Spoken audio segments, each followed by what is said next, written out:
What is up, enthusiasts? It is Cedar here, and welcome back to another one of my videos. So, when you go on a roller coaster, one of the first and most prominent things that you think about is the drop. Now, not necessarily the first, but the tallest and most prominent drop. These will usually soar above the rest of the roller coaster and show a sign of intimidation. And once you're on them, well, it is for you to judge. I have been on many roller coaster drops, and I have to say, I've been on good ones, and I've been on okay ones, but today I want to focus on my favorites and the craziest ones I've been on. The drop is a personality trait of most roller coasters. You need to have a massive hill with a massive drop that makes the rest of the roller coaster go through its course. So today, I'm going to look at my most notable examples of drops when it comes to both my favorite and my craziest. So let's get right into it. This is Cedar and today we are going to be talking about my favorite roller coaster drops. So before we get into the list of the craziest roller coaster drops, as this is what I wanted it to be, I want to go over a few honorable mentions that are my favorite drops but are not actually super crazy compared to these. The first one is Millennium Force at Cedar Point. This ride is phenomenal through and through, but one of the standout features is that incredible first drop. Sitting in the back row facing Lake Erie is truly an undeniable experience. First, you start with that beautiful lift, and then you get some of the most graceful floater of your entire life going down this drop. Up next is the Beast at Kings Island. Now, this one is actually kind of a 2-for-1. Like I said, the first drop doesn't always need to be the drop that is prominent, and this is a great example. But my favorite is the second drop, which is actually very shallow, a lot more shallow than the other drop. So why do I like it more?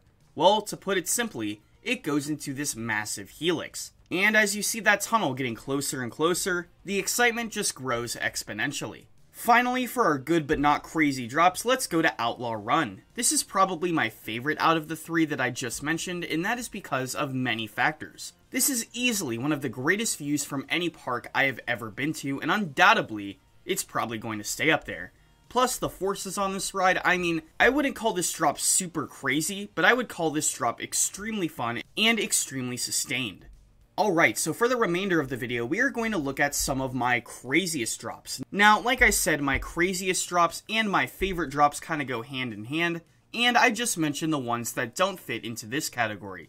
So, the rest of the drops I'm going to be talking about are my picks for the most intense and the craziest. Now, before I get into this, if you've ridden any of these in the front row, this will probably not apply for that. When I talk about these drops, I'm going to mention the phrase back row a lot because I, for one, am a major back row rider, and, I mean, let's face it, first drops are the best in the back. The first drop I want to talk about in this category is Goliath at Six Flags Great America. Now, let me say, in the back row, this drop surprises me every single time. I don't know what it is about this drop that separates it from some of the other RMC drops I've experienced, but this drop is super intense in my opinion.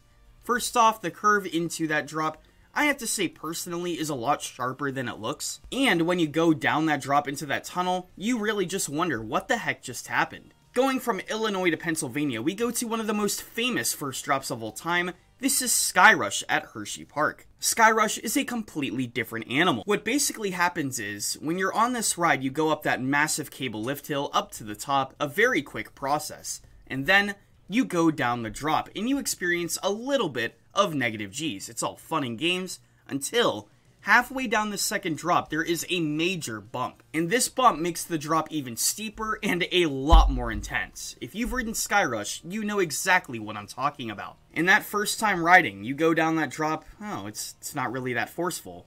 And then you hit that one part, and you are in for the ride of your life. Going from the Northeast back to the Midwest, we are going to go to Silver Dollar City once again to talk about Time Traveler. And once again, we are talking about the back and that very first drop at the beginning. Now, it is talked about a lot, and honestly, I think for good reason. This drop is insane. It is one of the few drops that makes my stomach completely drop with it. It was truly an indescribable feeling, and a feeling I don't get on other coasters.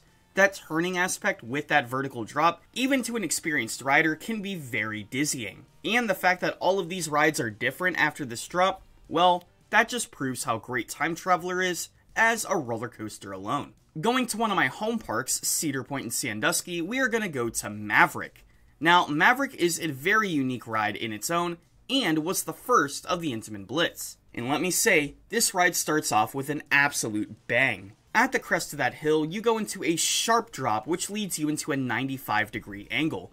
And once again, if you are sitting in the back, you are going to feel like you are out of your seat for at least 2 seconds. And once again, this in the back row is a true 10 out of 10 coaster drop. That first drop might still be my favorite part of the ride. Next we go to a category which is B&M Giga Coasters. I wanted to put Orion and Fury on this list as I have ridden both, and I wanted to put it as one category because they're basically the same drop, and an incredible drop at that. These drops both are at least 300 feet tall, and you are out of your seat that entire way down. You are out of your seat for seconds at a time, facing right at the ground. And while a lot of drops do that, something that separates the Gigas from the Hypers is the actual incline of the drop. If you look closely, you can see rides like Fury and Orion having these very steep drops as opposed to some of the Hypers. The incline is a lot sharper, so if you're sitting in the back rows, you are going to be thrown out of your seat much faster than some of its peers. Phantom's Revenge is one of my home hyper coasters, and this ride is relentless from start to finish. But the drop I'm going to be talking about today is not its first, but its second. Phantom's Revenge and one more coaster on this list was the reason I did not make this a first drop video, because it would be a lot less interesting to have Phantom's first drop in the running as opposed to the real winner. With those super minimal restraints, during that second drop you are going to have a great pop of ejector airtime throughout the top half of that drop, and then once you slam back into your seat for the bottom of that drop, you are going 85 miles an hour. El Toro at Six Flags Great Adventure has one of the most famous first drops of all time.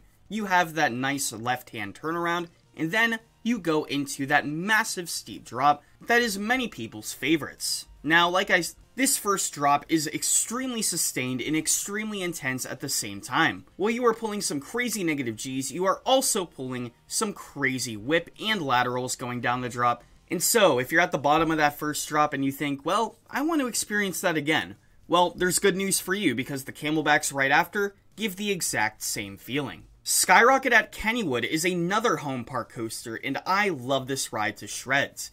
But the main giveaway of this ride is its first drop. You will not see this ride anywhere near my top 30 this year, but if I made a first drop list, this would probably be in my top 10. This is one of those drops that's good in basically any row. You will get some extreme negative Gs no matter what. And that is because of this weird trim break at the top. Now, this is usually a curse to many, but for some reason, this makes the drop on Skyrocket so much better. It feels less like a trim break, and honestly feels more like a dive. But similar to the Beast, this ride is also a 2-in-1 because the drop off that mid-course is nearly just as insane. And these two drops might even be the two most intense airtime moments in the parks. And though I do like Phantom's Revenge more because it has more, I think that these airtime moments are by far the strongest in the park. Cornball Express at Indiana Beach is a CCI wooden coaster from 2000, and this ride is short, but let me tell you, that first drop does not mess around. If you like laterals, this is the first drop for you, because if you are sitting in that back car, you are going to get flung over that first drop with both laterals and negative Gs at the same time. You will fly up to the top right corner of your seat and then slam back down to the bottom left corner at the bottom of the drop. This is one of those rides where even though the rest of the ride is phenomenal and has some great negative and lateral moments, I could not stop thinking about this drop after riding it many times over.